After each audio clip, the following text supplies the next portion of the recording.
Love this podcast? Support it and sponsor today. Simply head to ozcastnetwork.com for details. The information contained within this podcast does not consider your personal circumstances and is of a general nature only. You should not act on it without first obtaining professional financial advice specific to your circumstances. Paul Atherton is an ex-Wall Street advisor on a mission to help young people win back their financial power, wealth and security. He does this by helping them understand the hidden world of finance, risk and investments, helps them figure out how it impacts them, and to seize the opportunities to make it work to their advantage. This is Paul Street Journal. I'm here today with Paul Atherton. How are you, Paul? Hi, Tim. I'm doing really well. That's good. So I'm just wondering, I'm 22, I want to kind of perhaps retire as soon as possible. It sounds good. I know I've only been working for 4 years, but hey, that's long enough, I feel. I'm wondering what I could do to set myself up in 30 years' time. Wow. Well, partly would be to keep working, Tim. So. Don't give up just yet. Yeah. Well, not the answer I was hoping for. Oh, well. Wow. Yeah, so that's a good question. I mean, set yourself up. I think, well, what do we often get? I want to do some sensible things now. I think the vast majority of people who I talk to are the younger generation, such as yourself, who go, I don't need to be multi-millionaires. I just want to make sure I'm doing the right thing now.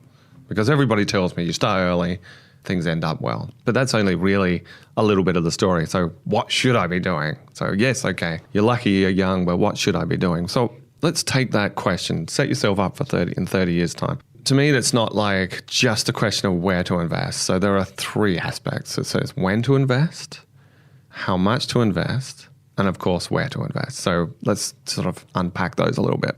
Let's talk about how to invest. Now, if you have a little bit of money, what the worst way to do it would be to just place it immediately on the market, okay? Or, which the alternative is get a little bit scared and go, oh my gosh, the market seems high, or I think it's going to crash, so I'm not going to put anything in the market, and you just start slowly building up a lot of cash. And as most investment experts will tell you, cash is the worst investment. Now, I don't mind cash, by the way, for a little bit of patience, so I think that's a good trade, but if it's not a good investment strategy. Now, the problem is you're still hoarding cash and you're not putting it in because you're a bit nervous. What you're really doing is you're trying to market time, implicitly or not. Implicitly or explicitly. So what it is suggested, what's really, really the best thing to do is not say I can time the market. And trust me, being in this game for a long time, market timing is impossible. Like, I've never seen anybody do it. It's equivalent to saying, can you predict the future? And that's very, very difficult to predict the future, nigh on impossible. So what should you do as an average investor? Well, the best thing to do is what they call dollar cost averaging. So you need to start drip feeding your money into an investment. And we'll talk about what to invest in a second, or what are some options. But so drip feeding it in a small amount of time on a weekly basis. Now, what this means is, if you're hoarding the cash and you're trying to predict the market, you're far more likely to invest at a high and then sell at a low, because you're going to get overexcited about the market and they'll get very scared. So you don't want to be that person. But when you're dollar cost averaging, you're going to get slowly the average of the market. So you'll get the average accumulation. And that means you won't get the highs, but you won't get the lows either. Or I should say, you won't pick the lows, but you won't pick the highs either. In other words, you'll get some averaging over that period of time. And that is just absolutely fine. And that means your returns, they won't be the best that you can get. Okay, so if you could look back over the last 20 years and just pick exactly the perfect points, your returns would be madly positive. But you can't be that person. So in light of that, you just slowly drip feed it over the period of time. Because one thing you do know, over any extended period of time, history has told us again and again that the stock market goes up. Because that's what we do. We as countries, as individuals and as communities and as countries, we progress.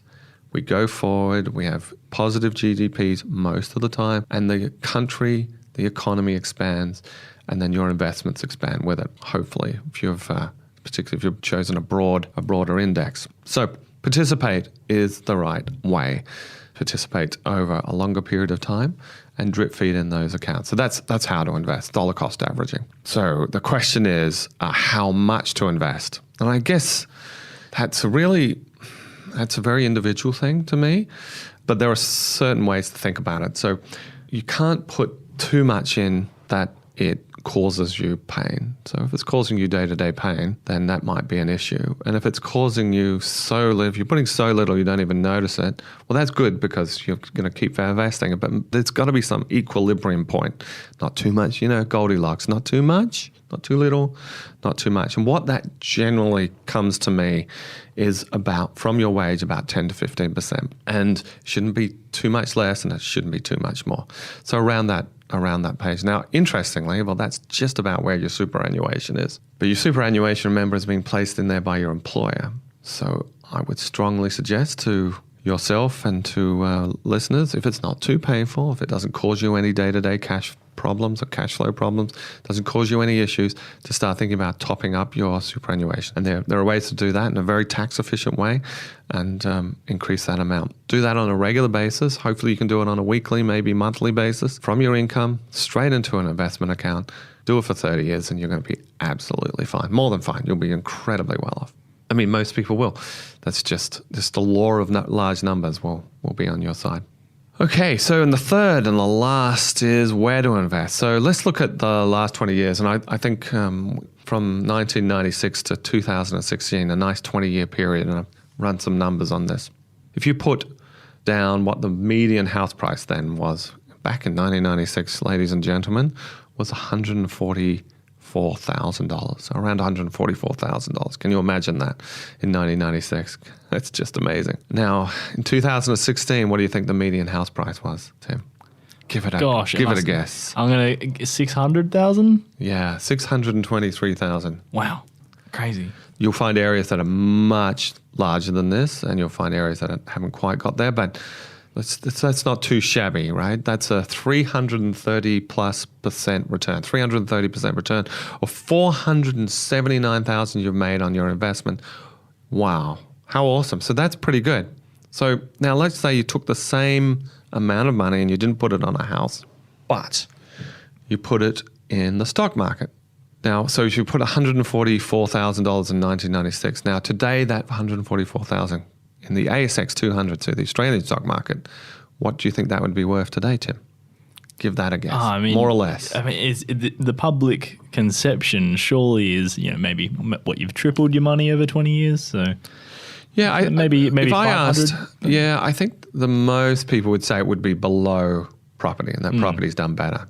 That would be incorrect. So your portfolio would be worth $822,000 or 471% profit. Wow. With a $678,000 return over 20 years. So you could actually just buy the house that you wanted to get 20 years ago and still have money left over. And then you could, you would. That's a good way of putting it. You could buy a $200,000 car plus the property. Yeah. Now, there are little nuances to this before we get very excited. So first of all, on the positives, the pros, the great thing about stocks and what I love stocks is they're incredibly liquid. You can sell them anytime. Liquid means that it's very easy to turn into cash. That's essentially what liquidity means. That's what us finance guys talk about. How liquid is it? How quick can you turn this into cash and realize the cash and put it into your bank account? Now, we know when you're selling a house, particularly if it's a bit of a sticky market, how long does it take to sell your house?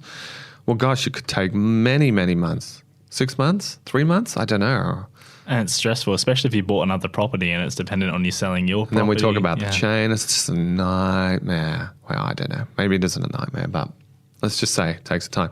And stocks could be literally instantaneously. Yeah. Right.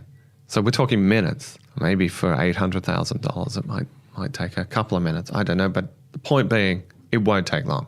And it really won't take long. I mean, the depth of the ASX is quite considerable. So that would put a little tick in the pro stocks camp. But what about the pro houses camp? See, what people forget about when on my finance side, and the guy's always saying, stocks always outperform houses. Well, what you forget, in housing, you've got leverage. You see, you didn't put $140,000 on that house, did you? Not really. Not likely. You probably put $30,000 down. And now your returns are much bigger, particularly if the low rates, right? Low interest rates. So now your returns are much better. So leverage makes a difference. And I would tell people, by the way, don't think that you should then go in and leverage your stocks, because you'll never get that advice from me. Quite the opposite. Leveraging, particularly in stocks, is such a dangerous game. So you're implicit. You have leverage. You have control over a larger amount of money with a small amount of money. You have a large cash mortgage with a small amount of cash down. But if we put that in context though, right, if you had bought the house in 1996, Yes. the interest rates then would have been quite high. Yes, well then puts another thing back into the pro stock camp, which is, yes, but you've just paid interest rates for all of that period. For 20 years, you paid interest rates. So if you didn't buy it outright, you've been paying more, right? So, I don't know if anybody's done this. We should do a little bit of an expose on this, but how much you end up paying for your house is more than that cost of your house, clearly. And when you're paying high interest, when you first get a mortgage, it's almost all interest.